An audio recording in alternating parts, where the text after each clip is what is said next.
Hello everyone. कृषि के क्षेत्र में विभिन्न क्रांतियाँ तथा उनके नाम। सबसे पहली क्रांति है हरित क्रांति।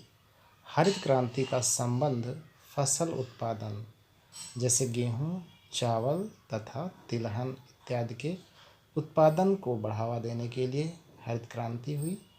उसके बाद श्वेत क्रांति जो कि दुग्ध उत्पादन से संबंधित है। श्वेत क्रांति के जनक डॉक्टर वर्गीस कुरियन को कहा जाता है। तीसरा है पीली क्रांति जो कि तिलहन के उत्पादन से संबंधित है। अगला भूरी क्रांति जो कि उर्वरक उत्पादन से संबंधित है। नीली क्रांति मत्स्य उत्पादन से इसका संबंध है।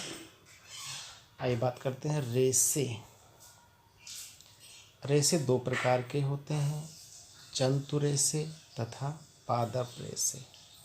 जंतु रेसे दो प्रकार के, पहले प्रकार को ऊन बोलते हैं, दूसरे को रेशम।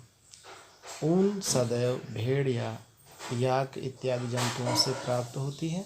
वहीं रेशम के कीट के द्वारा बनाए गए कोकून से रेशम प्राप्त किया जाता है। वहीं अगर बात करें पादप रेशों की, तो पादप रेशों में कपास और जूट प्रमुख हैं। कपास के बिनौले से रुई निकाली जाती है, जिससे बाद में सूती वस्त्र, चादर तथा पर्दे इत्यादि बनाए जाते हैं।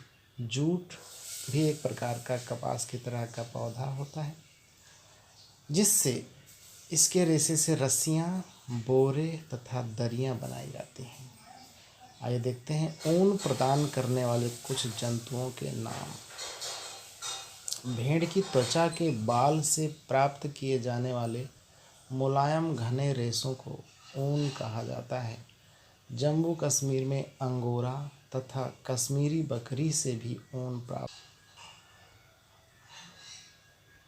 याक का ऊन तिब्बत और लद्दाख में प्रचलित है, यानी याक से भी ऊन प्राप्त होती है। दक्षिणी अमेरिका प्रायद्वीप के देशों में लामा नामक तथा एल्पेका नामक जीव है, जिससे ऊन प्राप्त की जाती है। ऊंट से भी ऊन प्राप्त की जाती है। भेड़ों की संख्या की दृष्टि से चीन और ऑस्ट्रेलिया के बाद भारत का विश्व में तीसरा स्थान है। हाँ, सबसे अधिक भेड़ें चीन में तथा भारत में तीसरे स्थान पे भेड़ें पाई जाती हैं। गुणवत्ता की दृष्टि में न्यूजीलैंड की मेरिनो भेड़ों से सबसे अच्छा ऊन प्राप्त किया जाता है। रेशम का आविष्कार चीन में हुआ था। चीन में ही विश्व का सर्वाधिक रेशम उत्पादन होता है।